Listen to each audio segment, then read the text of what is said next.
হে everyone, কেমন আছো তোমরা সবাই? আশা করছি সবাই খুব ভালো আছো। দেখো, আজকে তোমাদের সঙ্গে শেয়ার করব আমি জামাই ষষ্ঠীতে গিয়ে কি কি গিফট পেয়েছি। তো সবার প্রথমে এই যে আমার মেয়ের জামা। ভিডিওটা তোমরা স্কিপ না করে পুরোটা দেখো প্লিজ, আর ভালো লাগলে একটা সাবস্ক্রাইব করে আমার পাশে থেকো।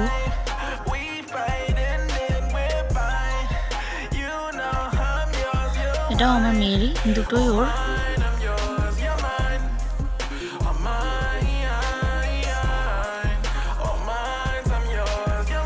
আর এবার পালা এই যে আমার বড়মশাইয়ের জন্য। দেখো, গোলগলা গেঞ্জি পরতেও বেশি ভালোবাসে, সেই জন্য ওর জন্য দুটো গোলগলার গেঞ্জি নেওয়া হয়েছে, এটা আর এটা।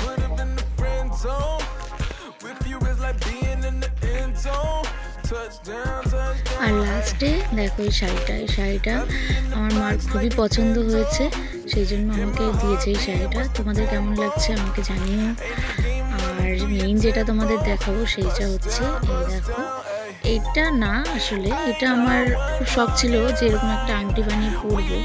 তো মেইন যেটা সেটা হলো এই যে শাখা বাঁধানো, আমার খুব শখের। আমার খুব শখ ছিল এরকম একটা শাখা বাঁধাবো। আর এতগুলো জিনিসের মধ্যে তোমাদের কোনটা সব থেকে বেশি ভালো লেগেছে আমাকে জানিও প্লিজ। আজকের মতো এটুকু, বাই।